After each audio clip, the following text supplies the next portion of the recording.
This is Ira Black. And I'm Jessica Chase. And you're watching House of Rock.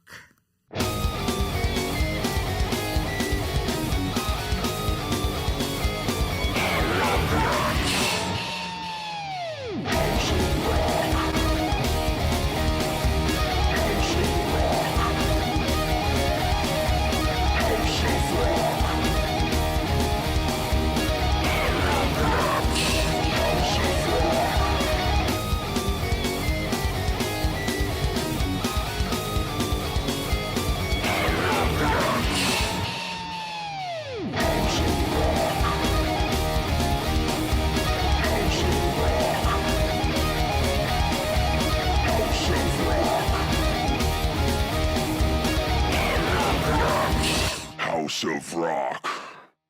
So welcome to our first episode of House of Rock. It's called Getting the Ball Rolling. So It's been quite a time getting here to Vegas, and we're starting out this new show. Basically, it's about us, getting the details of our life out there to the world, because people always love watching us travel the world and do the things that we do, and it'd be a good way to show people how we do it. Yeah, definitely. I mean, look at the logo. That alone says everything, right? Oh, yeah, for sure. Yeah, the storms around it. It's electrifying. Oh, yeah. There's a little devil going on there. Yeah. Yeah, I'm excited. And some goddess. Goddess, that's right. And there's a lot of electricity here in Vegas, actually. Funny enough, right? Every time you touch something, you get, totally. That's what we've been learning. So basically what we wanted to talk about here on House of Rock is, this concept originally started out as a TV show idea. And we decided, hey, let's start it as a podcast. It'll be much easier. And, we can show people how we do what we do. And maybe this might turn into a television show one day. But right now we're calling it the precursor. Yeah. And, people do wonder all the time how we do what we do. And this would be a great way to get the news out about what we're doing and how we're doing it, and really give people the inside behind the scenes, the backstage pass to our life, really. Yeah, what happened, all of that. Yeah. Yeah. So let's see. I'm Ira Black. Tell you a little bit about ourselves. I'm Ira Black. I've been playing guitar for 44 years, and I've been in somewhere around 98 bands, I think. Yes, I counted at one point, and I kept going from there. And I'm always juggling bands and doing my thing, always staying very busy, very active. I'm a father as well. I'm vegan for 30 years. And, I've been in the construction business and the painting business for many years, having to juggle that alongside of my music career over the years. And, that's pretty much it in a gist. What about you, Jess? Well, what about the producing and engineering? And okay, well, I mean, that's like a whole, it's like a whole other thing. I mean, that's really how you spend most of your time in our house, Yeah, totally. Mixing, producing, all of that. Totally. Yeah. Well, we'll get to how that all came about. Yeah, but you can't leave that out. We both wear many hats. Yeah. And that's definitely a huge point about our life. And, the merging of our two lives have really expanded that as well. Yes. Like we really just, we brought your two boys and my son together into a household. We created this awesome family together. Yeah. And we continue doing all these magnificent and illustrious things in our life, This is really a love fest is really what it is. Should be House of Love. House of Love Fest. Yeah. So tell us about yourself. Well, my name is Jessica Chase, and I'm 56. Ira's like, well, you don't have to say your age if you don't want to, but you know what? I'm 56. It is what it is, And I'm also, thank you, I'm also a mama, and I have 2 biological boys and 2 stepsons. Ira has his son, little Ira, we call him, who's not so little anymore. And then also my son's half brother too. I consider him a stepson as well. So 4 boys. Yeah. That absolutely. I've had the pleasure of being mom to in some way.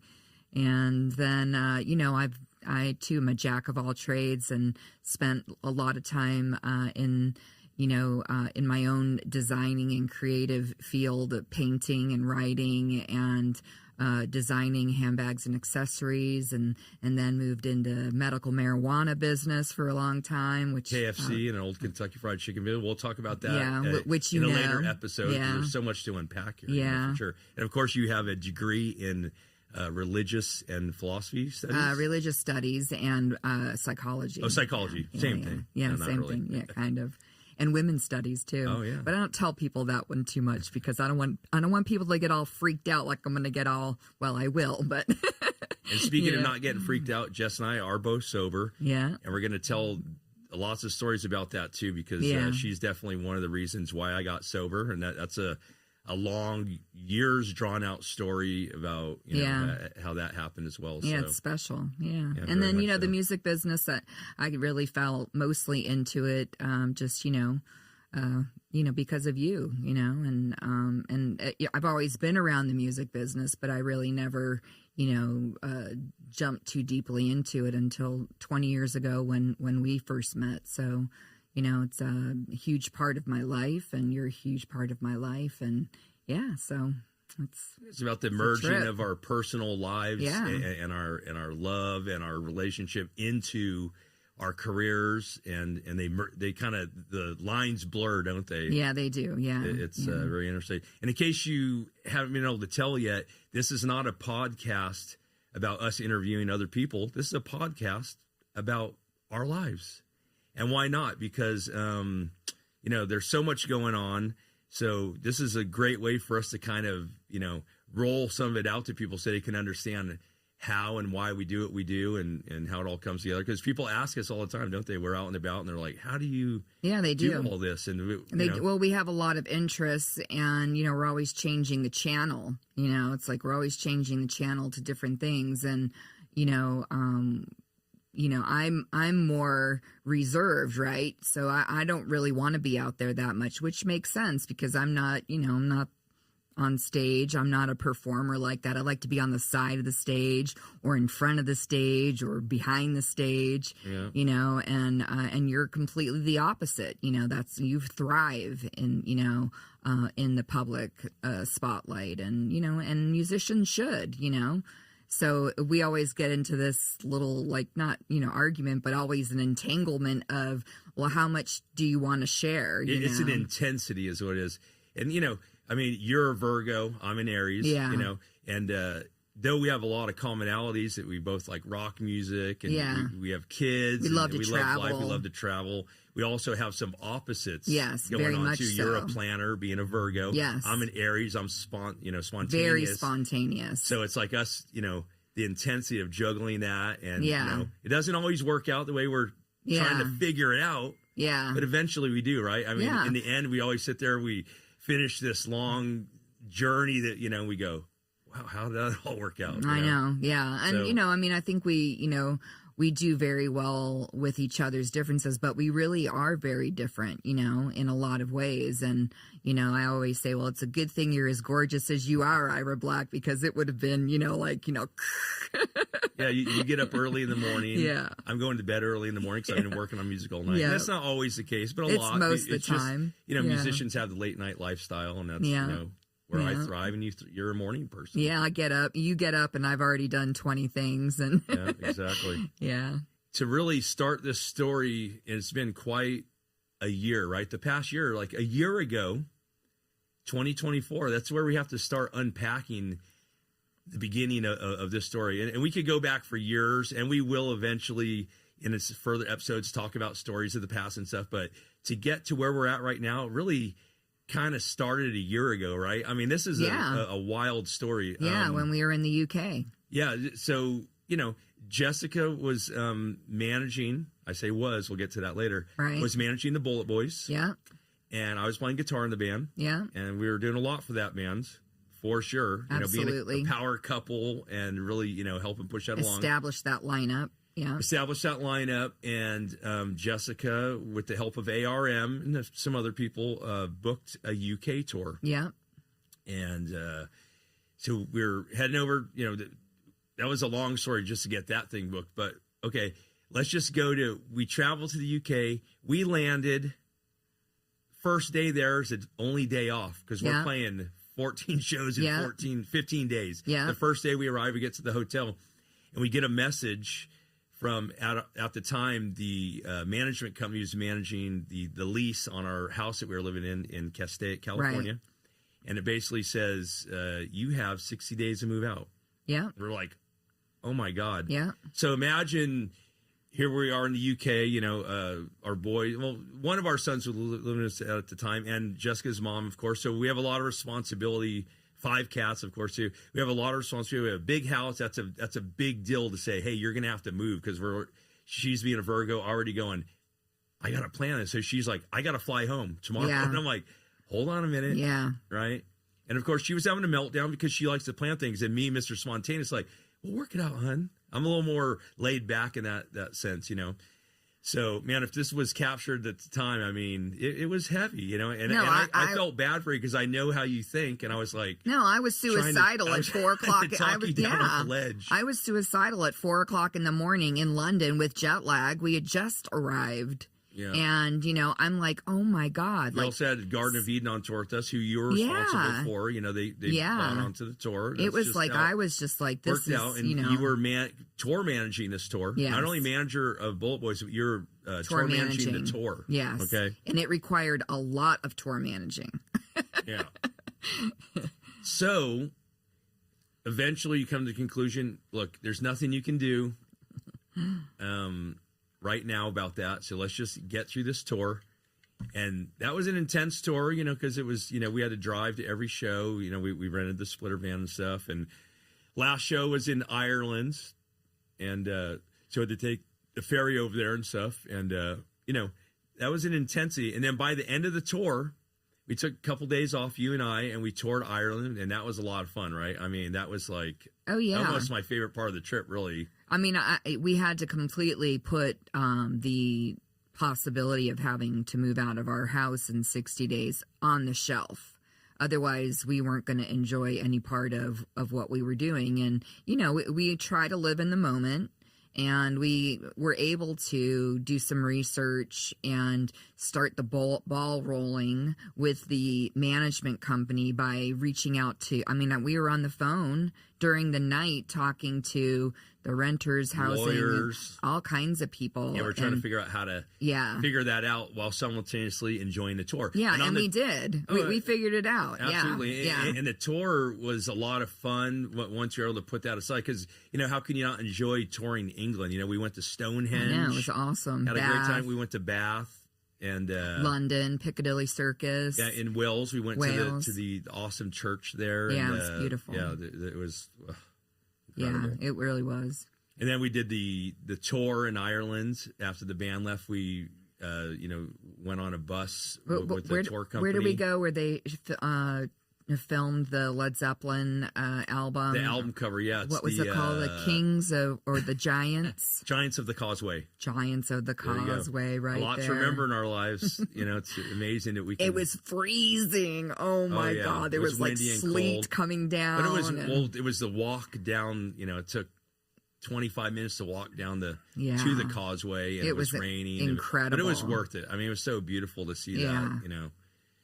And Game of Thrones, we saw that the whole, you know, the gorgeous trees, the trees, the lining. That go over the road and stuff. Yeah, where they used to gallop with the chariot and the horses coming up the path. Absolutely. That was awesome. And then, of course, we flew to Belgium after that. We did. Because I had a few shows to play with Room 13. Yeah. And you and I did another little sightseeing tour for a couple days. Ghent. We went to Ghent. Yeah, what a place. Oh, yeah. It was just I can't wait to see it again. That is a magical place. I mean, there was literally a church or a castle every 500 or 600 feet. Yeah. I was blown Thanks away. to Mario Ponce, and you will hear his name a lot. He's, you know, one of our best friends. Yeah. And, you know, he's a soul brother for sure. Yeah. And what are the candies that we love? Cuberdons. Oh, yeah. Oh, my God. Cuberdons. Check out Cuberdons. Look them up if you don't know. Oh, my God. Oh, my God. They're so good. And the fries. Oh, yeah. The frites in Belgium. Yes. Not the French fries, the Belgian frites. If you know, you know. So, to keep the story on track, near the end of the trip, we discovered that the management company was going to have to pay us money legally to move. And it really helped us, became a bargaining chip. So they decided before you flew home, they said, okay, never mind, you don't have to move. And we're like, wow, that was quite an accomplishment. Yeah, we were able to push it. Yeah. Well, we didn't know that's what it was at the time. It was, you don't have to move now. Yeah. Like, wow, okay, so it eased up the pressure a little bit. I stayed for another week to play, do some rehearsing and play a few shows and do some recording with Mario. Yeah. As we have a band together called Room 13. But you should, make sure people understand. We weren't being evicted, like, for non-payment of rent. She always says, I said, we're being evicted. I'm like, the owner of the house wanted to move back in. That's what they said, which was bull. Yeah. I mean, that's how life is, right? You notice I did the middle finger as I went like that. As life happens, the older you get in life, we have our gut feelings, we have our wisdom, stuff we've been through. And you and I together are really good at really figuring out. Sometimes I figure it out, sometimes you do. But when we put our minds together, and that's a theme that people have a hard time screwing us over because, in life and especially music business, there's a lot of that going on. Yeah, and we're always watching. We're always, and I think we have each other's back. We watch from a different angle, I think, which I think is, unique. Or not that unique for couples that are really, connected and doing a lot of things. We're always paying attention to what's going on. Yeah. And the cracks that I don't see. Exactly. See. Yeah, exactly. But anyways, as you can see, there's a lot of love in our relationship. And the thing also that I like a lot, adore, is that, there's a lightheartedness. And it's not all the time. Sometimes it has to be more intense to get through certain things in life. But she taught me that a long time ago early on. She's like, just chill out a little bit, like be a little more lighthearted. And now all these years later, I'm the one telling you that. It's I know, like you taught me that. It's true. Yeah. Because as life unfolds, we had a lot of hurdles to, mountains to climb and hurdles to jump. So as we unpack this, so here Jessica's flying back to LA. And 2024, the end of March, thinking that, okay, we don't have to move from our house. Deep sigh of relief. I'm finishing up some stuff in Belgium. I'm coming back home. And as I'm arriving back home, we receive another message a few weeks later saying that they're raising our rent from $3,600 on our lease to $5,000 a month. Yeah. It's a lot for, we're not they multimillionaires. They were trying to push us out, and they found a loophole that would force us to make some decisions. They were, a lot of what, unfortunately, in Los Angeles, one of the worst things that's going on right now is that that's how they get you out of their house so they can raise the rent for somebody else. And there was no family. Raise it to bring someone in for a higher amount. Yeah. There was no family going to move back into that house. That they proved our point once, because now we've moved out and somebody else is in there. And it's not their family. Yeah. So as she pushed it ahead, so they said, okay, we're raising the rent. So, then there was another meltdown of a situation trying to figure out how to get through this. It's like navigating the waters of, the seas, the storms of the seas. And we were so busy. Oh, my gosh. So Just much always so going much on. Going on. Now also coming up at that time was the Rock for Ronnie. And I was playing with the Dio Disciples. Yeah. And...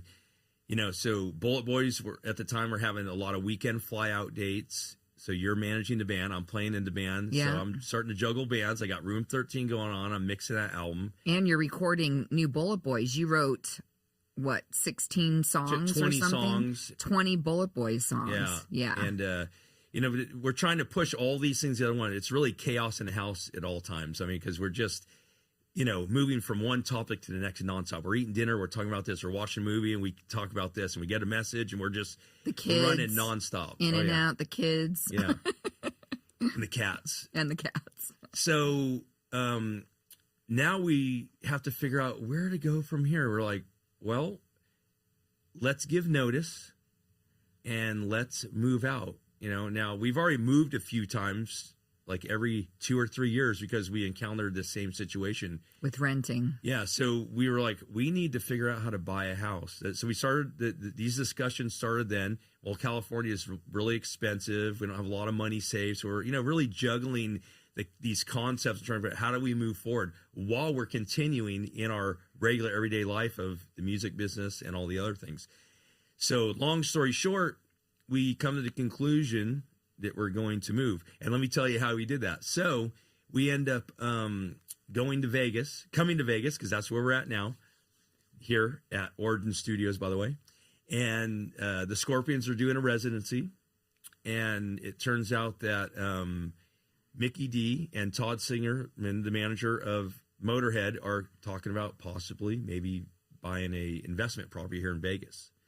So we're here to see the Scorpions, and we're hanging out with Mickey, and we go out with him and his friend Red Cup Jeff, who is now a great friend of ours. And we go look at some properties. And remember, we're sitting in the cars, like, we look at each other like, why don't we just buy a house here? Makes so much more sense. That was kind of our first inception of like, let's, So we started toying with that idea. And the more we talked about it and thought about it, we're like, okay, this is what we have to do. Okay. Now, in the meantime, we go back to L.A., we're still trying to consider what doing. The Rock for Ronnie comes up. I end up playing that show. And by the way, Jessica is the one who books the bands for Rock for Ronnie for the past couple of years. Now, this year, in 2024, it was a little bit different. They changed it around a little bit. We won't go into all the details about that. But Jessica is back this year booking the Rock for Ronnie that's happening this year. Right. So we'll get into that a little bit later on. So last year's Rock for Ronnie, we performed, we play that. And then we're trying to figure out what to do. And I, was talking to Wendy and the guys in the band about, hey, what's going on with DO Disciples? Do we have any shows coming up? And I think in December 2023, I was mentioned by Wendy that they were looking at booking some shows. It wasn't really happening. I had talked to Wendy at Rock for Ronnie. No, we haven't heard anything yet. And I happened to talked to Don Dock one day, and he had a festival tour coming up. This is all part of the story. This all leads up to how we ended up in Vegas. I mean, it's amazing how all this stuff happened. So Don had mentioned to me that he might be canceling his European festival run because, he was dealing with some medical stuff. And I can reveal that because he's talked about it online. So I'm not, right. giving any breaking news or anything. He had broke his ankle and it wasn't healing properly. And, the idea of touring Europe, yeah, challenging. Weeks, very challenging, understandably. And we love Don, of course, I'd played with Dawkins for a little while, and Jessica ran their social media for a while. And, we became good friends with Don. So he told me in a phone conversation once I might cancel the tour, and that was in the back of my mind. And so I'm one day on the phone talking with Mario Ponson, who works at Alcatraz Metal Fest, who I'm in a band with. There's a lot to unpack here.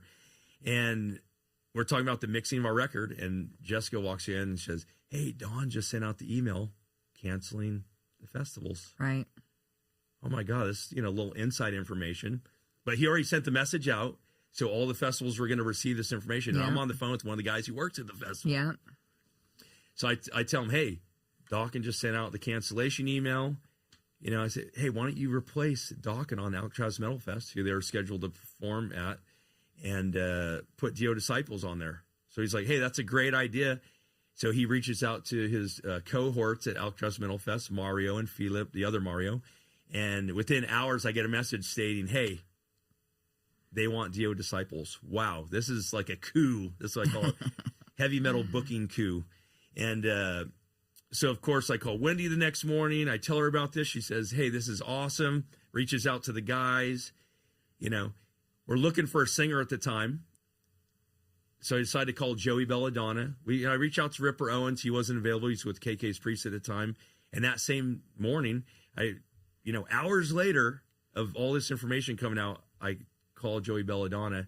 And after a pretty short conversation, he decides, yes, I'm going to do it. He happens already going to be at the Vakken Festival. That's another festival that Dawkins canceled. So we contact Vakken. And Joey's already going to be there as a guest. I mean, this thing is like writing itself almost. It's like sometimes when you reach out with an idea, the universe just kind of cradles it. That's how I feel about it a lot of times. Of course, the planner over here, she's going, I don't think so. Yeah. It's a lot of planning behind the scenes and a lot of, stuff that you have to do to make all this happen. So yeah, everyone's saying yes, and this looks great on paper, but now there's actual work that has to be done behind the scenes, booking the tickets, making sure the riders, getting the photo together, all this stuff, Okay, so now the DO Disciples have 5 shows that we've launched off the back of Dawn having canceled on the back end of that. And unfortunately, it so happens that one of the shows is on the same date that the Bullet Boys has a show booked. Yeah, at the Arcada. At the Arcada. And that show, of course, came about because another show got canceled, and that was a bone that the Arcada threw us. Right. It was kind of almost like a rebooking or a parlayed show off another one that was canceled. Yeah. Okay. So now, having played in 98 bands, it's very rare that I ever cancel a show or don't make it to play with the band. Even if with all my juggling over the years, I say I never missed a show. Now, there's one show, it was a charity show, and I got to fill in, and we won't go into that. That was with Vicious Humors back in the day. Okay. This was like literally the first time, and Bullet Boys had got fill-ins for Brad on bass and Fred on drums. So this was a normal thing. This is a business, a running band. Yeah, we went and saw a band last night, and they had the singer was a fill-in. Yeah, Joe Reddo was filling in for Patrick Stone for The Sweet. Yeah. And, this is common stuff. It's not the end of the world, and there was some lead-up time for it, to handle it all. And long story short, I had to get a fill-in for Bullet Boys, and I was able to go over and do this European run with DO Disciples. Now, of course, Mark didn't like that, and that's fine. It's his company. It's his band. He's allowed to feel however he wants about it. That's fine. Even though we'd gotten fill-ins for the other guys, he didn't want to have a fill-in for me. He came to the house to do some recording, and, we had a little disagreement. Jessica came in and we had a discussion with Mark, and he didn't like it. And we had kind of a blowout, and, he started threatening about getting his attorney and all this because we were paying for travel at the time. And we're unpacking the real stuff of our lives here. This is, real talk here, and it's just the way it is. People want to know how things went down. That's how it went down. So I take the responsibility of it that I booked myself with another band. This is a very rare occurrence, but, I was over there playing a bunch of festivals with DO Disciples. I couldn't turn this down. It was something I had to do, especially at this point in my career. I've been doing this a long time, and sometimes you have to make business decisions. It wasn't that big of a deal. He made it a big deal. Yeah. Yeah, he made it a big deal. It was so not that we big were of a booking deal. all the travel on our credit cards because, Mark doesn't have the finances. And this is, once again, real talk. I'm not trying to throw him under the bus. It's just the truth, And, we were paying for travel on our credit cards, and we'd booked the flights for the fill-in guitar player. Mark didn't like that. Maybe we should have told him ahead of time, but, it was kind of like business as usual. There's a lot of people involved. We keep the machine rolling so everyone keeps making their money because that's part of the deal, And, he said, well, you're going to talk to my attorney. I'm not paying that. And, Jessica said, well, yeah, you are. And they got, she was managing the band. And guess what? Managers sometimes have to, yell at their artists a little bit. And make decisions, And it's like, you weren't yelling at them, but you were being, you're like, dude, And long story short, he ended up saying, fuck off, you fucking bitch, or something like that. Fucking bitch And look, on top of his lungs, Yeah. And, I mean, if you were a male manager, I'm just saying, you probably would have clocked him. Probably. And he was in our house, And so, he knows that you're probably not going to punch him. So there's a little bit of that going on, too. I mean, and, our son almost decked him out. He came in and he said, hey, you better watch how you're talking to my mom. So, shout out to Austin for that. Thank you. I was playing the mediator. I mean, I should probably punch him, but I don't like to do that. I'm the mediator type. I was like, listen, hey, let's bring it down for a minute and work this out. Okay. So, I didn't want to get too much into that. He ends up leaving. I end up going on the DO Disciples run. And by the way, we went to Vegas twice, leading up maybe a week or two before I left, looking at some houses because we were actively now looking to buy a house in Vegas. So we came here twice, and a lot of stories behind all that. The first time we came here, we didn't like anything we saw. We were a little bummed out. We were kind of like, I don't know if we want to move here or not. Yeah. And then it was weird. Yeah. And then we came back the second time. Jeff had found some nice place where then we were more on track. Like, we like this. Jessica ended up finding a house while I was getting ready to leave. And here I fly to Germany. I do a rehearsal on the first day. Second day, I play Wacken. The second day I'm at Wacken, I play with Mickey D and Friends, which was a blast. He invited me up to play.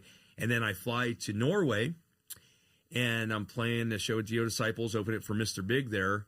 And Jessica calls me on a FaceTime call, and we do a walk through the house over FaceTime. Yeah. And, wow, it was like I was falling asleep. I had a show that night. Excuse me, and oh, you were asleep. I was tired. She kept going, Ira, wake up. Wake and I'm up, looking on wake FaceTime, up. I'm looking at this house, She's in Castaic, California. Jeff's in Red Cup Jeff, our real estate agent. I wasn't in Castaic. I was on a plane taking off, right? When you were on the FaceTime call? Yeah. Looking at it? Oh, that's right. That was the first time. Yeah. When we were making the offer, I was taking off. Now you're skipping ahead. So she was in Castaic on FaceTime. Jeff's in Vegas at the house with his phone showing to us, and I'm in Norway falling asleep. And I like what I see. Jessica likes it. We looked at it online. He says has everything you guys wanted. So we say this looks great, and Jessica's leaving within a day or two to fly to Spain to meet you in Spain. So I play the show. The next day I jump on a plane to Spain. Then Jessica's flying to meet me in Spain. And we're playing the Leondas del Rock Festival there. And while we're there for about 4 days, I think. And before we leave there, we put in an offer to the house in Spain. Yeah. Alicante, Spain. Yeah. And wow, incredible. So we can't believe this is all happening. It's not the dream way of doing it, but life happens. You make plans, and then life happens. We didn't have a choice. We had to move, and we didn't want to. We didn't want to rent something in LA. We definitely weren't going to buy something in LA. So we really did not have a choice. We were like, okay, we need to make some decisions. So we put the offer in right. for the house. So Jeff does paperwork, puts it in for us, and then we give notice. Yeah. Because we have to give a 30-day notice to move out because we're right there, remember? Yeah. It was like, this was all happening. We're like, man, I hope the offer goes through because now we're putting in notice because now the rent's going up next month. Man, it's a $5,000 a month. So then we fly to Belgium, back to Alcatraz Metal Fest. Dear Disciples is playing there. So we play the show there, and then we fly home, and we land with the offer into the house. And we're like, wow, this is just a whirlwind, And then I still have, I think, something like 9 or 10 Bullet Boy shows to play still. I think it was 15. It was all weekenders. It was a period of, I think, 5 weeks. Yeah, it was a lot. And so we're going through that, and then we're trying to still secure the financing. Okay. That hadn't gone all the way through yet. We were qualified. We qualified for it, but we hadn't secured it yet. Yeah. And we're working with our great friend Jenna O'Connor. Yeah. Who's also friends with Mickey D and Don Dawkin. So it all ties in. It's a big family of people. We're a big circle of friends, but we really call each other family, and Jenna's really helped us out a lot. A big shout out to Jenna. We love Jenna. She's always there for us, and she's she really amazing. came through. And she's coming tomorrow night. She's coming tomorrow night. And that was a huge undertaking to make all this happen the way it did. And also, we thought we had 30 days after the offer was accepted, and it turned out Jeff put in a quicker financing, or he's like closing, yes, yeah, it was a 30-day closing instead of a 45 or 60-day, which didn't start after the 10-day period of the offer. It started right away, which we didn't realize. So next thing you know, we're scrambling to make that happen while I'm flying out to shows and stuff. Yeah.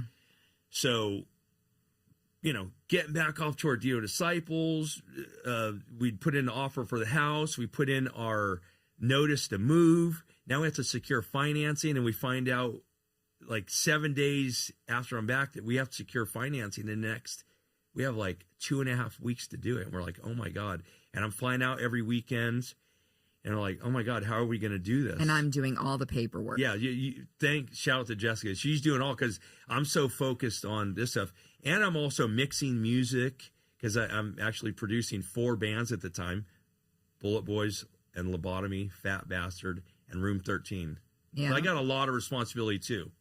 And we have our kids. Yeah. We have our cats. I always mention that, our life is just entangled 'cause in a way that it's most people huge. can't understand. Yeah. And sometimes we don't understand it. We put our blinders on and we handle the task at the time, because that's all we can do, Yeah. So we end up securing financing. We're like a week over our time frame. We have to ask for a little more time before we can move out, an extra week. We have to ask the current, at the time, owners of the house that we're trying to buy for a little bit of extended time. That costs extra money. The boiler pressure cooker is like it's on. Hi. We signed the loan. Okay. I played my last show with Bullet Boys of that period of time. And it was on a Sunday. I flew home, and Monday we rented the U-Haul truck, which is the largest one, started loading it up. And then Tuesday we drove to Vegas for the first load, and our loan was signed on that day. Yeah. And they weren't going to give us the keys until the loan was signed. Yeah. Okay. So I know people go through a lot of stuff. They don't always talk about this. When you buy a house and you're moving out of somewhere, to make all that stuff sync up, I mean, it's quite incredible, right? I mean, we really, how'd that all come together like that? I mean, wow, the focus and the timing of it, right? So we arrived, we got the keys, everything went through. We're just sweating, and literally and metaphorically, because then we arrived in Vegas. It's summertime. It's the end of summer. It's about 115 out. And I think we hired someone to help us move the stuff in. Izzy Presley. On the first one or the second one? Well, Austin was with us on the first one. The first one, that's right. Then Ira was And it with was us just on Austin the and second I. one. Yeah. Then And then the second one, it was Izzy. And then Austin on the third one. Ira on the third Ira one. on the third one. Yeah. Yeah. We had 4 trips. No, we had 3 trips. So it was one trip with the big truck, second trip with the big truck, and then the third trip, it turned out that we needed to get a second large truck. We had 2 26-footers, and Ira and I drove. That's right, yeah. Both those trucks. I drove too. Yeah, and Jessica. So we arrive in Vegas. That's as butch as I get. Listen, not only were we starting over in a new city, which is hard enough, at our age, it gets harder, I mean, remember how sore we were every time? I mean, can barely get up. Can barely get up now. Yeah. I mean, it took me, I did a lot of the moving because I worked for a moving company for years, and I'm a moving master, as you know, to tout my own. You did an amazing job. Horn about that. Thank you. And everyone involved. You helped pack. You planned it all. I mean, the teamwork is incredible. The heavy lifting was you. But not only were we sore and all this, but now here we are facing a restart in our life because we're in a new city. I mean, in LA, we have kind of everything sewn up the way that we do things, right? So here we are restarting. Now, let me backtrack a little. The first trip that we made on the moving truck to here, we unpacked everything. Our bed wasn't here yet, and we were sleeping on the couch. In our living room. Yeah. And Jessica gets a message from Mark. This is a few days later after we finished the last couple of shows. Oh, no, it wasn't a message. An email. Who? Well, you get an email stating that the bank account had a reverse charge or a stop charge. Yeah, but the bank sent me a notice. Yeah. Yeah. So basically something that involved us paying for travel with Bolt Boys, Mark had called the bank and canceled it. Right. Said it was fraud. He said it was fraud. It was $100 in interest and $120 in Bullet Boys toll charges from you guys driving the vehicle wherever. I think you guys were in. Which is supposed to be and agreed upon always in the past. Yeah, that was not our responsibility to pay for band interest or tolls. So, this is, once again. I was furious. Not to dish. I was mad. Yeah.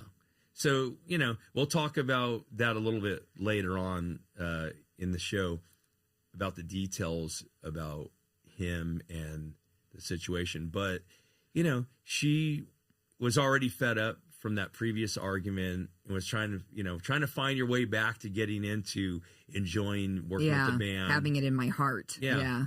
And after that, it was over. You sat up at 3, 4 in the morning. You wrote out a email resigning as manager. Right.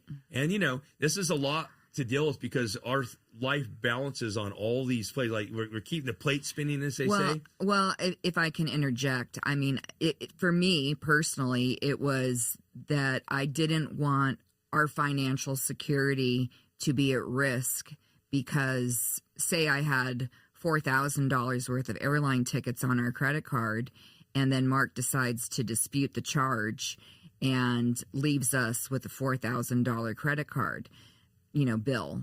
And that was really what was crumbling for me, was thinking that he's just that unstable and that he wouldn't be able to stick with the business relationship as it was. It wasn't personal. It wasn't like, if it were just $220 that I lost in the whole situation, that would be fine. But the threat of, that if he would do that potentially, with yeah, right. If so he would on do one that hand you with, have that, but then on the other hand you have the fact that I was out playing shows and you were managing and we're making money there. So you have that financial stability of doing right. that, but you have the potential of, hey, he could pull the rug out at any time like this. Yeah. And he had threatened to do it before. Yeah. So we were also reading the room. Yeah. And a lot of times that's how life is. You have A and B and you got to make a choice. It's the crossroads, and it just wasn't going to be good. I could feel that it was going to get worse. Being the Virgo who planned stuff out, now you were having a spontaneous moment because you were fed up. Yeah. You'd had too much. So she wrote a resignation email.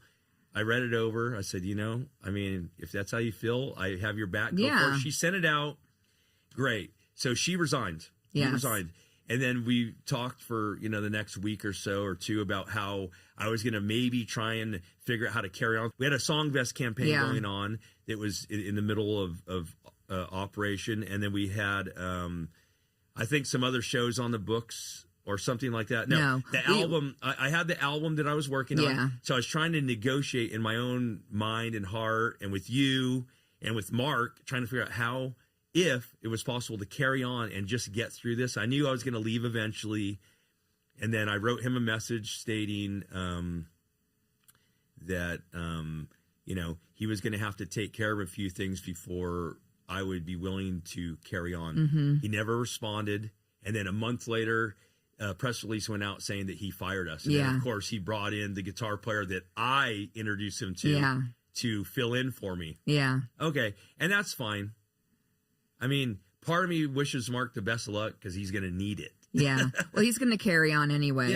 Both boys are going to bands carry on. And that's fine. He makes his own bed and he'll have to lay in it. He has his own reputation that people already know about. We don't really have to do anything except just sail back off into the sea, buddy, into the storms. Good luck. Yeah. So we'll talk more about that. Now, let's not forget that while all this is going on, we just bought a house. I mean, a beautiful house that we love. I mean, to take that in, that's a big deal. So all this other stuff's going on, and we have to keep reminding ourselves to stay in the moment and hey, we have a new life to forge here. To figure out. This beautiful house. Well, yeah, and to figure out as well, because now you're not managing old boys. I'm not playing in a band. Did I mention also that when 2 weeks after I got back from Europe, while we're in the middle of going through all this stuff, I get a call from Simon Wright saying, hey, we're brothers till the end, right? And I'm like, yeah, of course. He goes, well, I'm sorry to tell you that Craig Goldie wants back into Yo Disciples. And I had a feeling this might happen because we've been doing this a long time. We read the room well, don't we? I mean, I saw him comment on a few things, and that's fine. I give all respect to... Yeah, we love Craig. Yeah, we love Craig. Amazing guitar player. The Dio legacy. Absolutely. Wendy, all the guys in the band. It's never about that. It's all about love with them, and no, I wasn't happy about it. I was upset, but I took it well, right? I was like, hey, it is what it is. Yeah, of course Craig can come back. Okay, so that was going down. So lost that gig, not anything I did wrong. It was just, part of the deal. The Bullet Boys thing unfolded. So once again, I go back to here we are restarting our lives, like from the ground up, not just move to a new city and figure out where to buy our groceries and what restaurants to eat at and who we going to hang out with, what shows we going to go bills. to. How are we going to pay our bills? And we just bought a house. Now we have a mortgage. Yeah. So we are scrambling hard. I mean, you're putting out resumes. I mean, you put out 50 resumes or something. We're reaching out to all the people we know here. I mean, 10 of the biggest entities probably that are rolling here in Vegas, Jessica reached out to, and from all different angles. I mean, it was incredible, really, watching you do that. And, I mean, that's the thing about Jess too. She might stress on stuff harder than I do because I'm a little more lackadaisical about stuff, but that stress pushes her. That does, it pushes you. And she pushed so hard. And we're still waiting to hear back on some of that stuff. I mean, this isn't resolved yet. We're still trying to figure it out. Yeah. And we've met the mark every time, just in time. So that's where I come into great play too, because my spontaneity, I'm the master of the last minute. I'm the Hail Mary guy, right? Yeah. And I have, I've really come through a lot, and I'm proud and happy because, I want to provide for Jess and our family. Of course, her mom lives with us, or we live with her, however you want to look. Yeah, exactly. Look at it. Leanne Chase, her mom, who we love dearly.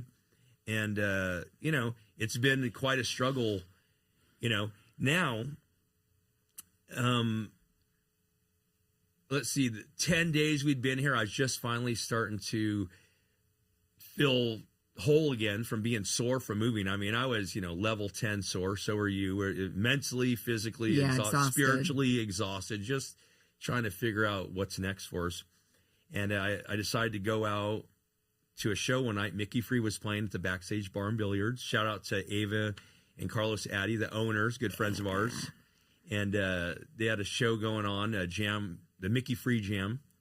And I went out that night, and Mickey came to called me up on stage. Wow, and I got the jam. So here I am, 10 days in Vegas. He popped my Vegas jam cherry. Oh, brother. Yeah. So that's awesome. We love Mickey and his girl, Heather. They're so awesome. And so that kind of got the ball rolling, getting the juices flowing again about, okay, music in Vegas. We got to figure this out. And we've had a lot of offers, and we have a lot of things bubbling. So as time's passing, we had a couple of jam nights happen. We had NAMM. So we went to NAMM. We had our 10th anniversary. Ultimate Jam Night's 10th anniversary at the Whiskey I think it was on the 21st of January. Yeah. And 10 years of Ultimate Jam Night.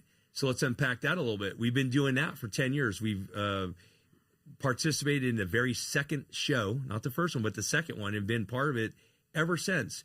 Jessica had became one of the producers of the show, booking artists, handling all the social media, making the posters. We kind of started that whole poster making thing for Jam, for the jams too. Now all the jams do it. And that's the truth. I mean, they didn't look that good compared to how they look now. They were, but everything starts somewhere. Yeah. We came up with the theme jams, all that stuff, so Ultimate Jam Night really forged a whole thing about that. Gene Simmons came out at the time saying rock and roll's dead, and we proved that wrong. Sorry, Gene, but we reactivated rock and roll in Hollywood, Sunset Strip, and that's what people tell me. So I'm not just making this up. I mean, look how successful it's been. True. I mean, it's been very successful. Whole production that's over the top. It's beautiful. It's really, bands have formed out of that. People have gotten work. 50 to 60 musicians playing every week. Yeah. At the Whiskey A Go. Incredible. Yeah. We had our 10th anniversary in January of this year. And then a few days later, we did Ultimate NAMM Night at NAMM at the Anaheim Convention Center Arena. We had about, 5,000 people show up. Yeah, just a few people. Yeah. We had 177 people perform that night. Yeah, and, orchestras and choirs, and Pauly Z was... He was the host. He was the guy, the man. The mastermind, behind the whole booking. He pulled that together with RCF. Yeah, it was pretty crazy. Chuck Wright, the captain of the ship, as we call him. Yes. Adam Mandel. Shout out to Adam, and, always sending love, and the broad shoulders, as he calls it. And then, of course, Jessica Chase. Yeah. Right here. Yeah. Producers of the show. we had a great NAM working with Shark Guitars, so we're juggling all these things still in our life while we're still trying to make our way in Vegas. Okay. Now let's backtrack a little bit to 2024 of December. Christmas is rolling around, and I had this idea had been rolling around in my mind for a while. And over the years, I'd always given away guitars to people, kids mainly, but just to people. I've given a guitar off the stage to someone before, just as a gift. On the internet, at shows, I've auctioned them off over the years.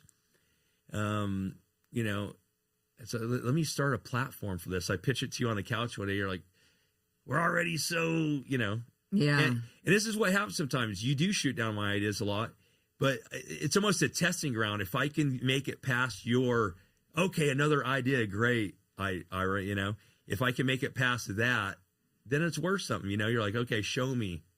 Yeah. So, I went and made the website the next day, and I just started making this platform, Guitars for Kids. And I'm like, I came with the idea, I want a kid to write me a letter through my website, tell me why you want a guitar. And this became something that's very close to my heart. It is. Because I started playing guitar when I was 10. Yeah. And it saved my life. That's how I look at it. I've always said that. People have different reasons why they started playing guitar.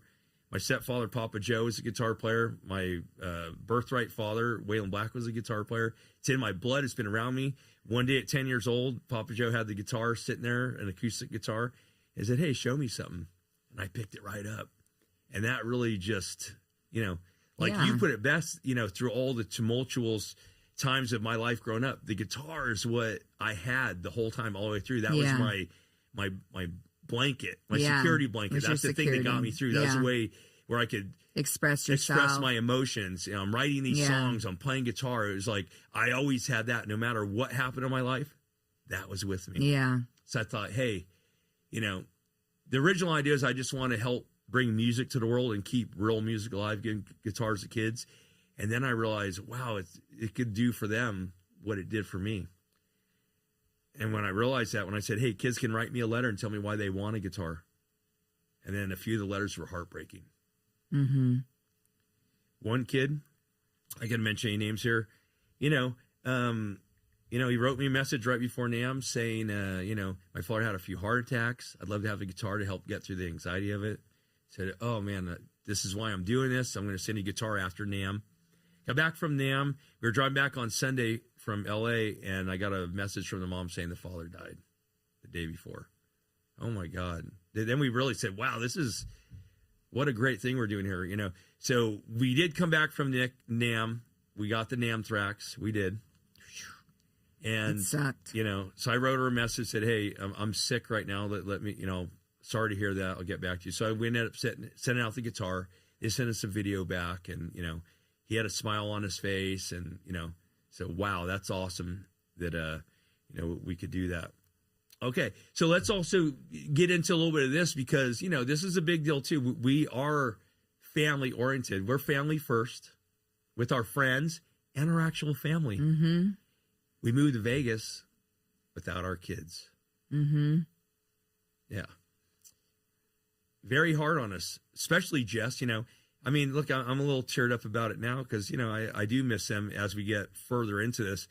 At first I was like, Jessica and I are 2.0. Here we can, move to Vegas and start our life over and get going. And Jessica right away, being a woman, a little more heartfelt, more on the feminine side of energy. Yeah, and parenting, spirit. mother, Yeah. And, of course I miss our kids, but, she was very upset about it. And now here we are restarting, and you're getting a little bit of depression trying to start over, and then the kids. And I want to bring it up and get you all upset now about it because, we're slowly but surely getting through this. We're working our way out. Now, we've gone back to go do Ultimate Jam Night at least once a month and a few other events and things happening. So we got to visit the kids, and we do every time we go have some lunch with them or some dinner.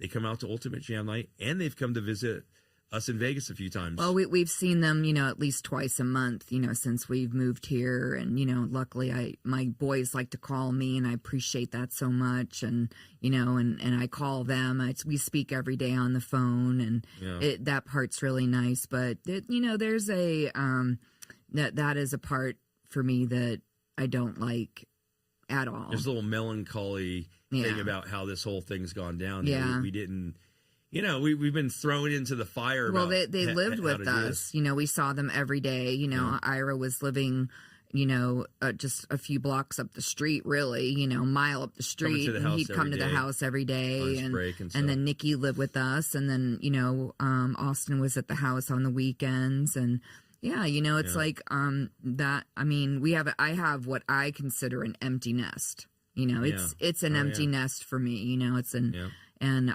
I think I'm doing a lot better over the last few weeks, but my mental health really took a beating. You know, I between, you know, quitting Bullet Boys, making some other changes in business, and then moving and then restarting and a lot of rejection with sending out letters. Yeah, I had resumes been in Santa Clarita too for 25 years, and my community of people was very important to me. My relationships with my girlfriends and just the familiarity of being in the same city for so long, because I loved it there. I still love it there. I love California. You know, I wish we could live in California, but the affordability and some of the things that were going on there just weren't sitting right. And it just wasn't sitting right. So, and I guess I felt too that really a big upside for our boys was that we could show them how to live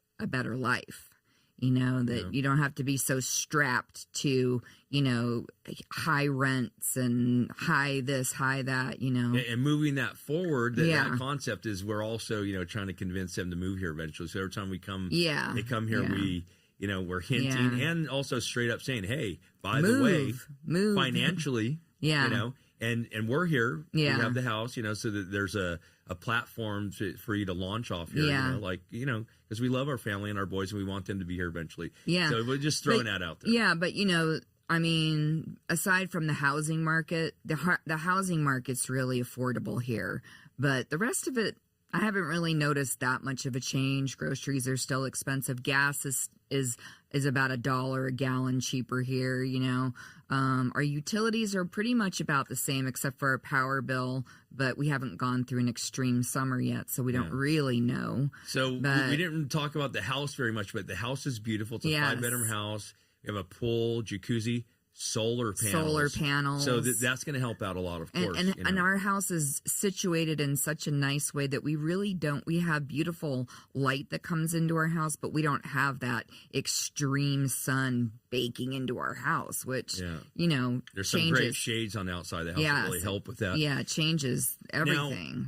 Now this is a big part of something we've been working on for a long time. Purchasing a house that we've talked about a lot over the years. It's been a fantasy of mine. I went to real estate seminars in the 90s. I worked in the mortgage industry myself for several years. Something I've been trying to figure out. You know, you hear about all this creative financing. Then when you go to the real world to deal with that, they all look at you like, what are you talking about? No one does it creatively.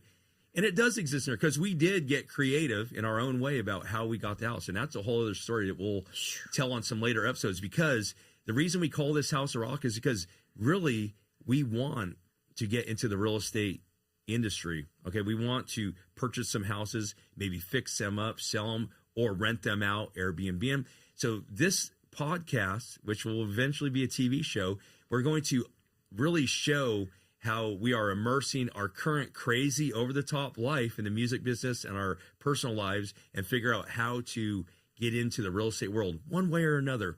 And we have already got the foot in the door, excuse the pun, to coming into homeownership. Now, that alone is a major step forward.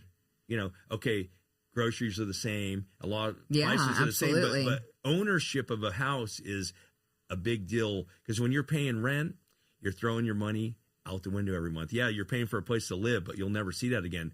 We moved into our house, and we had $50,000 equity almost right when we moved in. It appraised over. So, you know, that was already like, that was the light at the end of the tunnel for me. I said, you know what? That right there, even though we can't, you know, use that right now for anything, that is a thing for our future. You know, that showed me that this was the right move. Yeah. Well, it has to be. I know it's hard to see that far in the future about it, but that is the truth, and it's a fact. Yeah, yeah. So, also on the topic of the boys, Nikki and Austin had formed, they were working on a new band right before we were moving, and they finally got it to the place where they had some songs. And a friend of mine from Crash Karma had a show happen in LA, and we got Violent Offender on the bill, and they played their first show. Well, just a few weeks ago. Yeah, a few weeks ago. Here we are in Vegas. We weren't able to make it to the show, unfortunately. Yeah. We wanted to, but, we're juggling so many things. But that was great. They got to launch, their first show, and then they played a second show since then at a house party. We're really lucky. They, all of our kids, jumped into the music business. They all have great jobs. One's working at Amazon and customer service, and then Nikki's a welder. He went to school for welding, and Austin's a hairdresser in Beverly Hills, and working at a famous they all have place. nice girlfriends and. They're doing really well in their lives. Yeah. You can't ask for more. But I mean, there they are. All of them are great musicians. Yeah, and they really are becoming men, and especially since we moved in. And that was the upside that I kept saying. And I was telling myself that too, not just you. Right? But, it's like they needed this in a certain sense too to really, figure out how to, because in this day and age, we do wonder, like, how do the kids get out there into this expensive world? Yeah. It's a different world than we grew up, for sure, Yeah. But, we're proud of them, and they're doing great. They're all really, they're really doing making great. it happen. Yeah. So what are you most proud of from 2024? Like how we came just flying out of that. It's like we jumped out of a plane, and we're like, we didn't have a parachute, and we had to make a parachute before we hit the ground. That's a good way to describe what happened. So with all that madness and that chaos and all that change and the heartbreak of all the different things, but, then the upsides, there's all this positive. We had all the music happening and all this, great stuff with buying the house. It's like through all that, what was your proudest moment, that I don't know if there's like one proudest moment, but I have a lot of gratitude. I really, try to focus on the glass being half full rather than half empty, because it's really easy to go down to a darker place when you're like, now what? It's like, I mean, last year for me, I stripped away a lot of things that, a lot of things were taken away as well, and jobs that I had been working on for a long time, relationships changing, and a lot of that was my own undoing as well, because you have to look at your life and decide what works and what doesn't work, and a lot of that just was not working.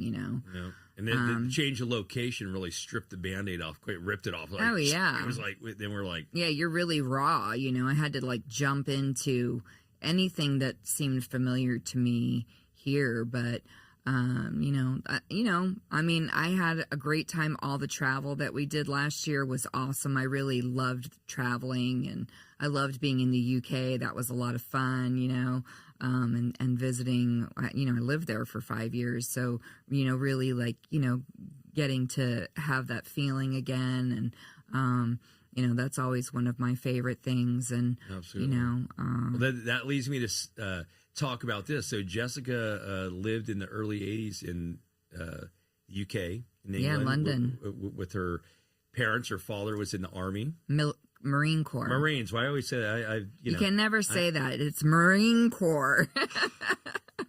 Number 5. I almost said Navy. I'm just, I'm not a just like your stepdad. Person. Marine Corps. No, he was in the Army. Oh, see, I got. Yeah, see? So we had to mix it. I'll have to remember that. We're it's military. We're military kids, but we're not military. Your father went to Vietnam, amongst other things. And my stepfather went to Vietnam. Yes. And my biological father, Ira Black, he was a conscientious objector and spent 2 years in prison. Yeah.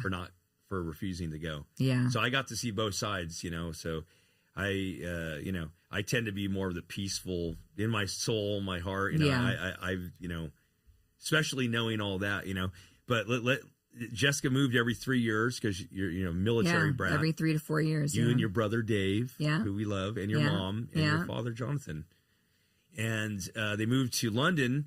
And in the early 80s, you were a teenager. How lucky are you that you got to experience all the new wave of British heavy metal back then? That's right. So that leads me to, I want to talk about this. What was your first show you ever went to? Wow, man. So Go ahead and tell us the first show. Okay, so and my very first concert was the Bee Gees. Okay, but that was in Cleveland. Yeah, though. we won't hold that against you. You were young. No. Hey, you're lucky that you got to see that. We love the Bee Gees. Absolutely. So Come that's on, great. Barry Gibb. Yeah, straight up. But let's go to. Okay, that was your first concert. My first concert was a little more metal. We'll go into that in a minute. Your first concert of in metal England. and rock, it was what? So Asia, the band Asia, the band. Okay, third concert. No, I'm just kidding. The Police. I mean, they weren't. Wow. They weren't. These are all great bands. Yeah, I mean, I saw the Police at Wembley Stadium on New Year's Eve. See me discounting her first, second, third show. I'm like looking for the metal. Yeah. No. Synchronicity. Yeah. That's great though, because we love all those bands. I know. So, what was your favorite and early metal show that you went to? Dio. Dio. I mean, I saw the Holy Diver tour. At Hammersmith Odeon with my girlfriend Christine. Wow. Yeah, and then of course Iron Maiden, saw them many times. What about Judas Priest? Monsters of Rock at Donington. At Monsters of Rock Festival at Donington, yeah. So AC/DC was a headliner. Van Halen. Oh my God, Gary Moore was on that. Was Twisted Sister on that one? Twisted Sister was on that. We were wearing our Twisted Sister shirts. Because you were with who? Christine and my brother. And what were your nicknames that you had for each other? And Christy. We were the Twisted Sisters. Yeah, there you go, yeah. Hot pink tank tops that said "Twisted Sister." Man, I wish we had that. We have a great picture. She has a great picture of her back in the day with Stephen Piercy. We'll post it here real quick. Well, you know what the best one from back in the day is with Axl and Slash. Yeah, okay, we'll post that one. Yeah, too. that one's really fun. But yeah, I mean, I was around all of that for a long time, and I love to the synchronicity of even being at that show because Simon was playing drums and AC/DC at the time. And I play with him now in Dio and Disciples. You play with him now. He's a dear friend of ours. I love Simon. Absolutely. And of course, my first concert when I was 13 in 1984 at the Providence Civic Center was Quiet Riot opening for Black Sabbath. Yeah. And that's when Quiet Riot first came out with Mental Health. Yeah. So they were just hitting on MTV. Black Sabbath was a Born Again tour with Ian Gillan from Deep Purple singing. Yeah. And that blew me away. Yeah. Black Sabbath was what got me into metal. When I heard the song Iron Man, back in the day, I was a youngster. I had a little toke with some friends. And they said, put on these headphones and listen to this. Yeah. And I, put on these headphones. It was a Walkman. And all of a sudden you hear, Iron Man. And my mind was blown. I kept rewinding it, and then and I was like, "Oh my God!" So, big deal for me that was my first concert, and of course, Quiet Riot. Now, Rudy Sarzo was playing with the band at the time, but Chuck Wright, who played on that record, we work with all these years later. So it's great how all these things that we grew up line up, interested in and going to and become a part of. We really did become part of it, became part of our lives. Yeah, for sure. And that's what's a great thing about our show here is that, we're going to really show people not only how and what we do, but who we do it with. Yeah. Because we work with all of the people we grew up and even when I was like, 15, 16 years old back in England, I mean, that's where I first met Lemmy. I mean, we met Lemmy back in, London, hanging out at a pub, that he used to hang out all the time. And one of I our always, best friends is Mickey D and his wife Mia. Yeah. And, so I mean, it's just wild how we're very fortunate. Very. And we are grateful for it, Yes. Oh, yeah. And I want to have another little great coincidental thing. Jessica and I have a lot of these running through our life of the past. My first show being in Providence, Rhode Island, because I lived there when I was younger. My stepfather, Papa Joe DeMeo, he was from there, and we moved from California. So I lived there for about 5 or 6 years, give or take. Well, it turns out Jessica lived in Newport. Yeah, in Middletown, Yeah, Middletown. Also in Rhode Island when she was younger. We didn't know each other then. Right. Small state. Yeah. Very small state. And there's other coincidences going on that we'll talk about later. Yeah. From our childhoods that somehow intersected, beforehand. All right. So here we are now in Vegas, 5 months ish. And coming up on 6. Yeah, coming up on 6. And, what's your favorite things about Vegas now? Oh, man.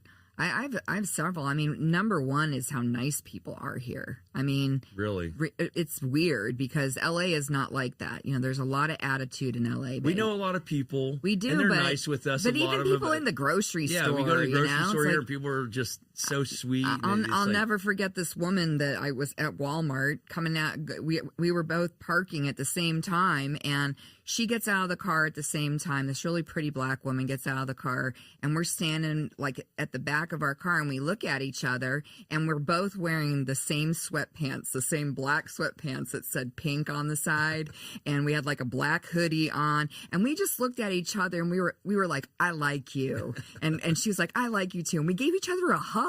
It was the weirdest thing, and I had tears in my eyes. I'm still thinking about it because it's like that was just like, and that's not a rare thing. Every time we go out, I mean, people are just so sweet everywhere. Nice here. The people everywhere. checking out, at the grocery store, in the bank, at the DMV. I mean, who's nice in the DMV? Nobody. Yeah. Nobody's Even nice. The people in the working DMV. there are nice. Yeah. Yeah. You go out to clubs. Yeah. Everyone's nice. Alice brought us, our friend Alice Goldstein brought us, beautiful loaves of bread the first 2 weeks that we were here. So sweet. Yeah. So our sweet. neighbor brought us, it was some just muffins. Muffins. Yeah.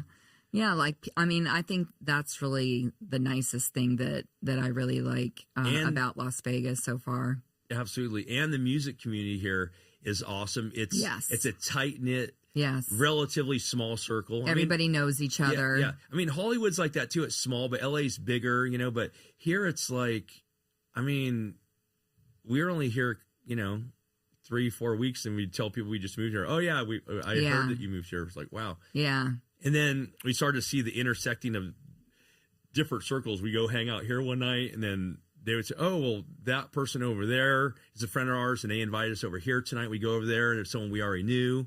And, of course, Lisa Johnson, the photographer, I ran into her at the Guitar Showcase that's put on by Six Gun Music.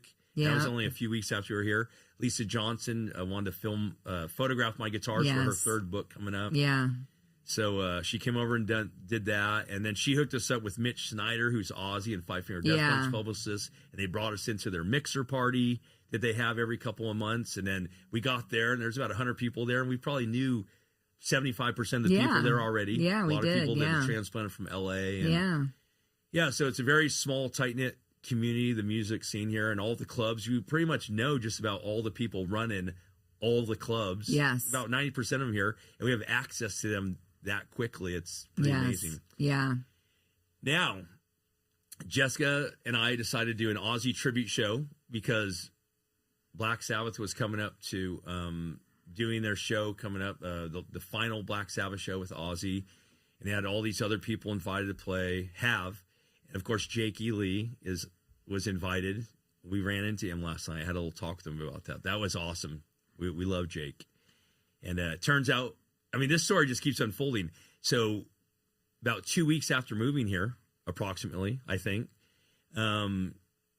it turns out that we live right down the street from Jake E. Lee. We're watching TV one late night, about 2:30 in the morning or so. When we first got here. Yeah. And we heard a couple of what sounded like gunshots or firecrackers. We weren't quite sure because it's not July 4th, but it's Vegas, Sin City, maybe. They have fireworks every night. Jumped up. Remember, I jumped up and I opened up the door and I went right outside quickly into the cul-de-sac to see. Yeah, we were like, because it was what's loud. going on? Yeah. And I hear a couple more shots. Pop, pop, pop, pop, pop, pop. And I'm like, I walk back in. I go, I'm not sure if that was firecrackers. It's pretty loud. It could be gunshots. Like, I don't know. We were a little bit worried, but then we just went back to watching our show. And then we saw in the news the next day that Jake E. Lee got shot. And I heard, we heard the shots, the shots in person. Yeah. Because we're right down the street from him. Yeah. That blew our minds. We're like, wow. Yeah. So well, Jake not and only I was talked that about was that last Jake E. night. Lee, Yeah. but it's how ironic. It's our new neighborhood. We're a little bit worried. And it's a really nice neighborhood. It's not that kind of neighborhood. Even Jake said last night, he goes, look, it's a quiet neighborhood. There's just some kids breaking into some cars or, whatever. But he goes, but the only thing is, they had a gun. Yeah. It wasn't just some kids. An automatic. Yeah. They unleashed a whole clip on him and his dog. Yeah. It's terrible. And his dog didn't get shot, which. Terrible. He was thankful for that. And so are we because we're animal lovers. Yes. Yeah. So, okay. So drop in the comments whatever your favorite Vegas spot is to eat. I'll tell you ours. I'm vegan for 30 years. Jessica's also veganish. She's 98% vegan. She eats a little bit of cheese, as she says. It used to be 99%, but now he's kind of like drawn it back to 98. So we love a couple of places. There's Nacho Daddy's. Yes, very That's good. a great place to take people that aren't vegan as well. That's right. Both, because they serve both, so that's a good, easy They way have a for full menu, vegans and vegan menu. non-vegans to eat together easily without having any problems. Then there's that great Italian restaurant, Tarantino's vegan Yes. restaurant we went to. That was incredible. Yes. And then there's the sandwich place called No Butcher. Yes, go try that out. That is wow. Yeah, but Daikon Sushi. Well, then there's Daikon Sushi. And That they also is- ordered up that place is insane. they opened up a new place called Thai Basil, owned by the same people. Yeah. That's also vegan. Yeah, Their curry vegan ramen soup. soup. Vegan curry soup is Delish. and then vegan sushi, of course, and it's Yes. over the top. It's where's you going? So drop in the comments what your favorite restaurant is in Vegas. It doesn't have to be vegan, but if you want to add some vegan place, that's great too. Yeah. Because we have an open mind. We have friends that aren't vegan. Well, and- the food here, I mean, I was going to say when you asked about like what your favorite things are about, I mean, the restaurants here are insane. the I mean, food culture is a thing. The streets are lined with restaurants and fabulous places to go, and like not just on the strip, but even around town. It's like Yeah, and of course we have to visit our friend Chris Santos and go check out a couple of his places. We haven't done that Beauty yet. in so Essex, yeah, then now that we're kind of getting in here, yeah. Back to guitars for kids. I want to give a shout out to our sponsors. It's very important. We couldn't do it without them, of course. Giving away a few of my own personal guitars, but we also rely on sponsors not only to give financial donations to us, but also to donate, as Jessica calls it, a slightly used guitar. We don't want beat up guitars. I'm not in the business of refurbishing guitars, but something lightly used. If you have something laying around the house, or in the closet, or you have a friend, put the word out, because we're getting these kids out. We've already given out about 15 guitars, and these kids really need them. They want them. They love them, and we're happy to do this. And spend our time doing this. So I'd also like to do a special giveaway. So for the next 30 days, we're going to be getting people to subscribe to our YouTube channel here for House of Rock. And after 30 days, we're going to look at the subscribers, and we're going to pick one lucky winner to get a free guitar. Nice. Yeah. Love it. All right. That's awesome. And we'd like to have parents and kids go to guitarsforkids.com, and we'll post the link in the description down below, and have your son or daughter or your kid write us an email telling us why they want a guitar, and then we'll work that out for them. And the shout out to the sponsor. So I'd like to give a shout out and thank these companies. We couldn't do this without you. Dean Guitars, Chris Canello over there is a good buddy of ours. Of course, I'm sponsored by Dean, and my career is synonymous really with them. I've been with them for 20 years now, and biggest shout out to them and huge thanks. Ibanez Guitars, we got Paul Holgate over there, who I used to work with at Guitar Center back in the early 90s. They're also supplying some guitars. Of course, Allison Metal Babe Mason. Mason. Mason. M-A-S-S-O-N. No, M-A-S-O-N. Okay, just making sure. Yeah.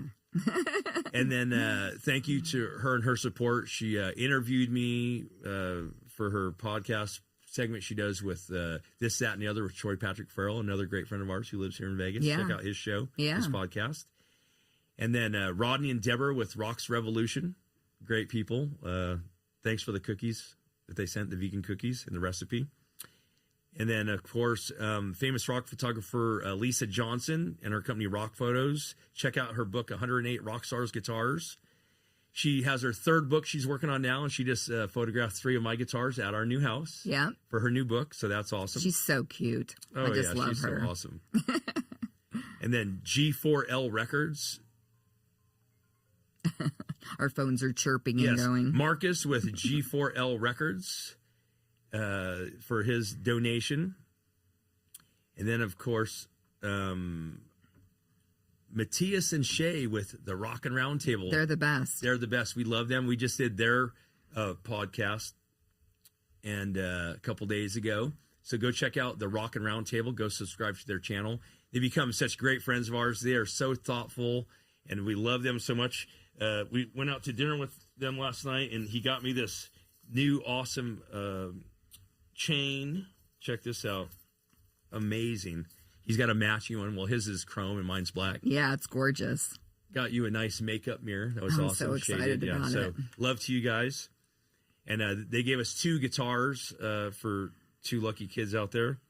And then, of course, Talon Scott Christopher, our buddy Talon, with a little help from Lee Lowe at Lowe's Music, delivered a guitar right around Christmas time for a lucky kid out there for Guitars for Kids. We appreciate that.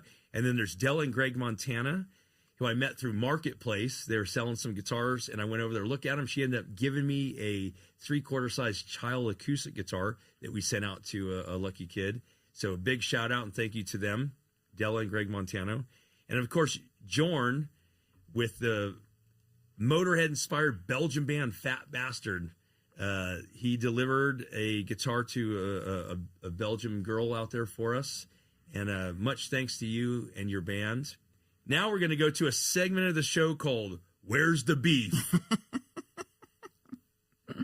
This is our opportunity to tell our side of the story and give a little bit of dirt, and, now we can. Well, you like that. See, I'm always very like, I was always like, no, we're going to tell them what's going on. And I'm like, oh, do we have to talk about this? Because I get so stressed about it. At this stage in our career, especially me, having done it since the 80s, I've been doing this a long time. I got to the point where, or let's roll it back. You're supposed to play nice. Don't tell the real story in the press. Oh yeah, we loved each other and it's all good. But the gloves are off. Yeah. Because I've already done it all.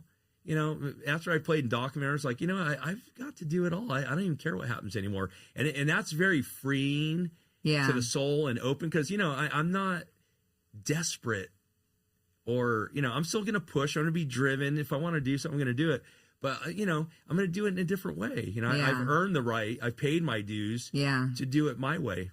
I did it my way. We're here in Vegas, so I'm going to do it my way. So where's the beef? Here it is. I'm going to unpack a lot of stories, and I might anger some people. And that's fine. I'm trying to do it slightly lighthearted in the show here, but there's a lot of truth here. And, if you don't want to hear your name called out on the show on my Where's the Beef section, then don't treat me like that. So the gloves are off. Here we go. Mark Toring of the Bullet Boys. Yeah, we're going to break it down like that. A lot of people know Mark. He's been around a long time, and he deserves respect in a lot of regards. Just ask him, because he will demand it. I mean, in a way that is not cool, and he does it around the world. Yeah. I would say 7 out of 10 people probably don't like Mark. Yeah. That's the way. That's what I run into. He's a legend in his own mind. Oh yeah.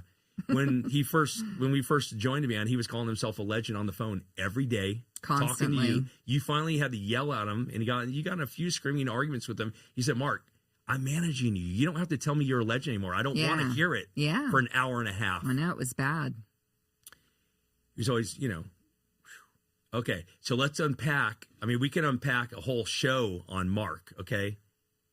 But let's just go to the things that really, when you're talking about business, he likes to create drama even when there is none. He will make something up, If you compliment me, he'll say, "What about me?" That's just the way he is. It's really over the top. Like no one I've ever personally met. He is probably number one on the list of the most, narcissistic type personalities.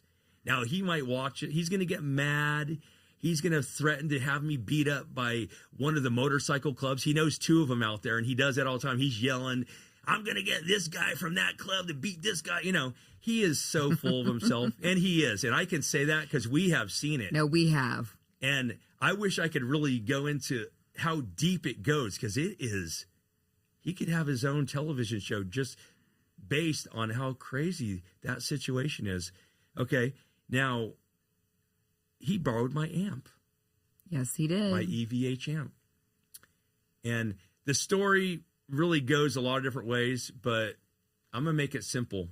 I could tell the depths of it, but I was trying to get the amp back from him. And at the time, his girlfriend, I won't even say her name because that's a whole other story. she reached out to the ex-member of Bullet Boys because I asked him for the amp. He said, I'll get it back to you. And she was helping you manage the band at the time. And I asked her about it. She said, well, let me reach out to all the other ex-members of Bullet Boys, 2 of them anyways, to see if it's at their place or did he leave it behind there because she didn't see it at the house. They wrote back emails. She copied me in them or sent me screenshots. No, they don't have it. I kept kind of hounding because I wanted my amp back. Yeah. You know, it's my amp. Yeah. You know, it's the EVH, 120 watt, really nice, you know, head. And I keep hammering. I finally say something to him. And he goes, look, man, I got to tell you something. I'm like, what? He's like, man, you're not going to like this, but I sold your amp. What? Okay. He pawned it. It's the same thing, though. He pawned it and then never got it out. Yeah.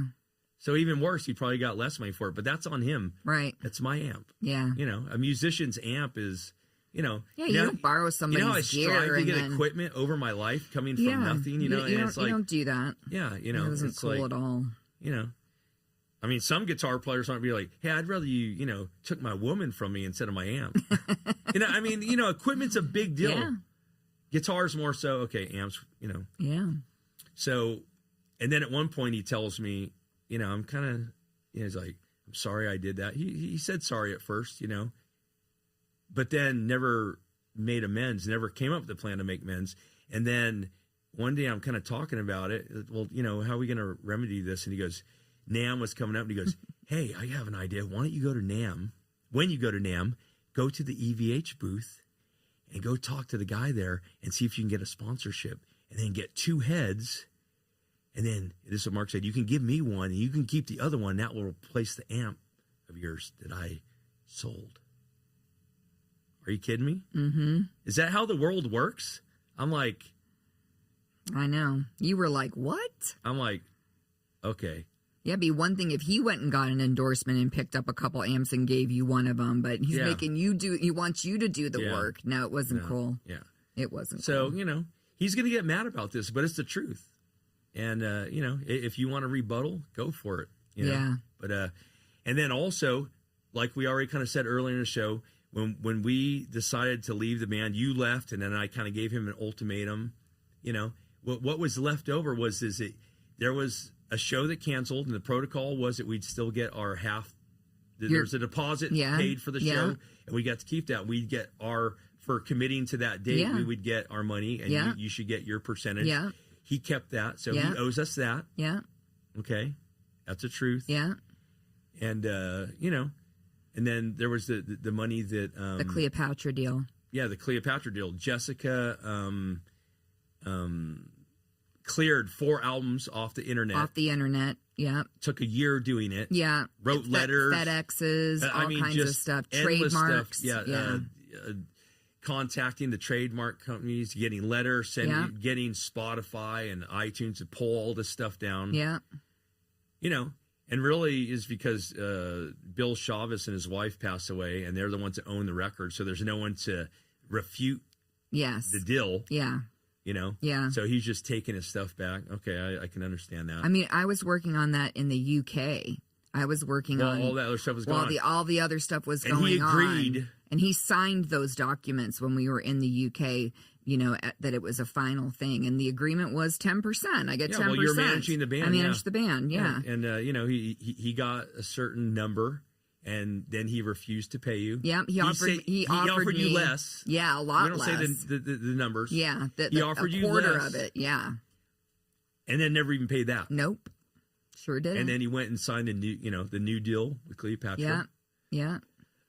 Yeah. So, in my perspective, you know, that's the work of a scoundrel. Yeah. You know, I'm just saying. Yeah, and we worked really hard. I worked endlessly writing songs. Oh, you did. Mixing stuff. Big you know, time. we put out a couple of songs. So much work. And most of the time, you wouldn't even show up at the house. Oh, yeah. Just, you know, the most flaky guy ever. Yeah. You know, this is just all truth. I have the receipts to prove it all. And that was just that part of it. You know, the other parts of it were, you know, his behavior on the road and how he treated people and waitresses and being kicked out of restaurants. Being kicked out of endless restaurants. And, you know, I won't even use the word that he called a hotel manager at one point. That start was with a C. Yeah. Yeah. They almost kicked us out. Yeah. Kicked us out. And we had to, like, you know, calm her down, you know. And so that's the end of Where's the Beef. Yeah. Clean your side of the street. Otherwise, if you're dealing with me, it's going to end up on here. Yeah. Okay, so upcoming tour news. This is what's going on with this. So doing Ultimate Jam Night coming up on March 18th. Yeah. At the Whiskey Go Go, a show produced by you. And then we're also, have rejoined Violence, by the way.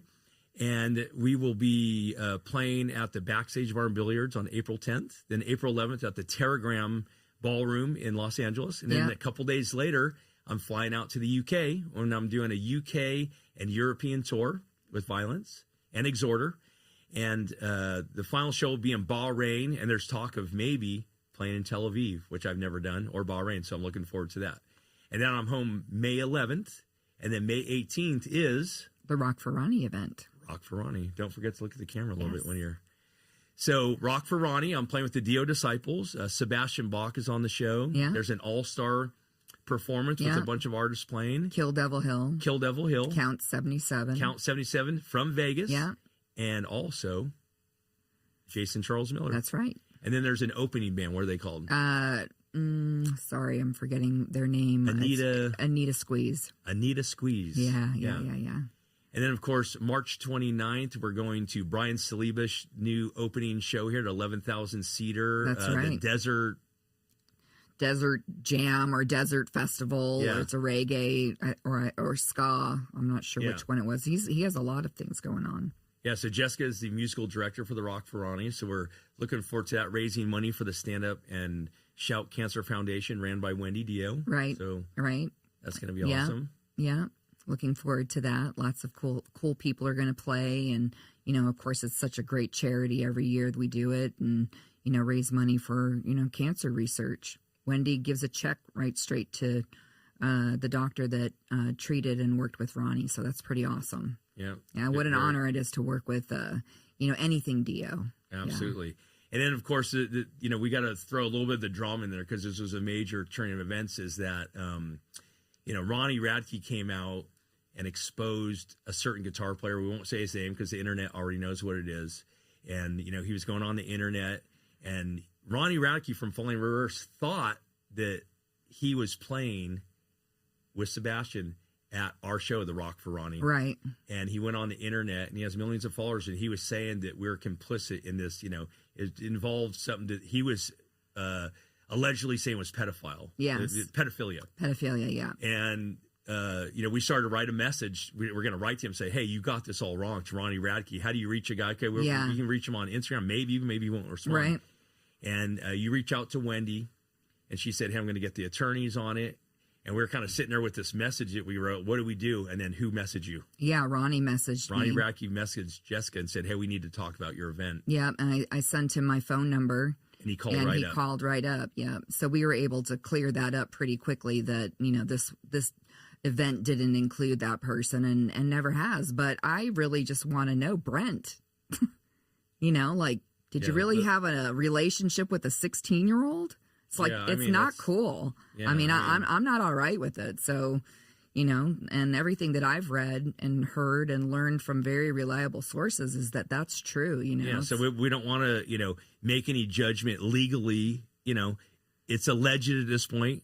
We do know Lexi as well. And, it kind of the cards are laid out on the table. We heard there's a LAPD investigation. So let's see what happens there with the courts. But until then, unfortunately, that's the way it works. It's like, he got canceled off a lot of things, and that's just how it goes. We know Brent as well, and I hope it's not true, but it looks like it is. Yeah. But it's alleged at this point because it hasn't gone through the court system. So we'll see what happens there.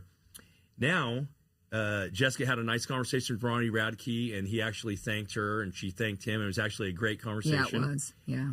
And now also to fast forward into funny enough that me having rejoined Violence, we need another guitar player.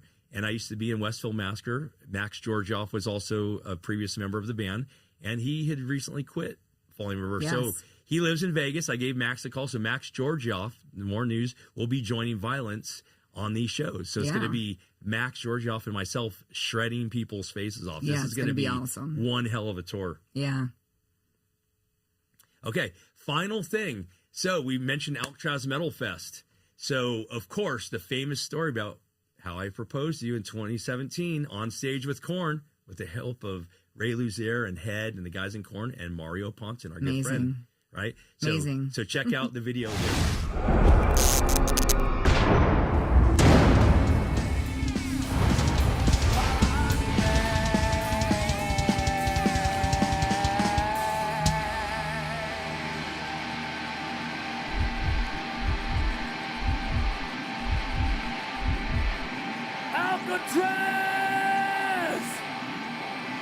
Thank you guys so fucking much for sticking around and seeing us tonight. Y'all were an amazing crowd. And we'll come back sometime real soon for y'all. But right now, do me a favor. I want y'all to have a safe and incredible night.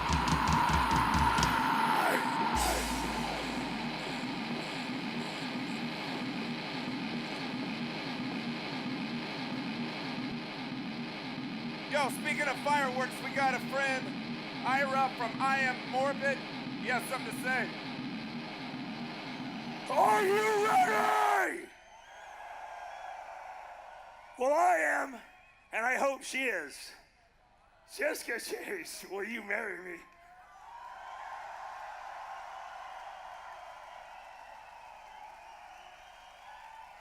Excuse me. Excuse me. What did you say? Yes. Yes, yes, yes, yes, yes, yes, yes.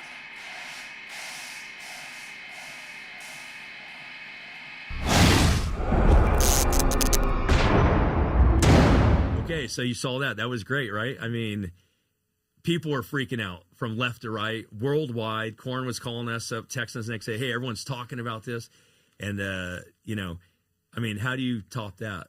Everyone's just saying you cannot top that. Well, it went yeah, viral. I mean, you couldn't even have a wedding that tops that. You know, Yeah. I mean, it was so spontaneous and amazing. And Well, it's funny you mentioned, well, how can you have a wedding that tops that? Well, Mario Ponton reached out. I had mentioned somewhere along the way that, you know, I wish I could get married at the festival, you know, just kind of thrown out there, you know, in the conversation. And he surprised us. He reached out to us recently, and we are officially flying out to Belgium August 7th, 8th, and 9th, and 10th. We will be at the Alcatraz Metal Fest, and Jessica Chase and myself are getting married at the Alcatraz Metal Fest. And there's a whole thing planned around it. A choir singing. We're walking through the audience. It's being filmed. A priest that's dressed up like a zombie or skeletons marrying us. I mean, the mayor's going to be there. There's going to be big press about this. It's like, wow. So how do you top that? There you go. Totally. And, you know, and I always said that I feel like our relationship is a headlining relationship, you know, so I'm happy to do this with you like yeah, this. it's going to be amazing. I'm really happy too. I appreciate you, you know, going along with it. But, you know, I think once it all set in, you're like, you're getting excited about it. Yeah, I'm too. definitely getting excited about it. Yeah. All right. So look more for that. And of course, my band with Mario Ponton, Room 13, will be performing there as well. Absolutely. Who knows what else will happen? Yeah. You know, our boys are coming. Our boys are coming. A bunch of friends are coming. A bunch of friends. All right, so we want to wrap this up. Thank you, everyone, for following along with us. Make sure you hit the subscribe button, and we look forward to your comments. There'll be a lot of links down in the description involving Guitars for Kids and all our sponsors and our pages that you can follow and stuff like that. And then, of course, Guitars for Kids. Yeah, so... we have a lot of room in our House of Rock, so come join us, you know? Yeah. You know, come be a part of our family. And don't forget my favorite cup. All right. House of Rock. Cheers. It's going to keep rolling. Thank you. Thanks. Rocking and rolling.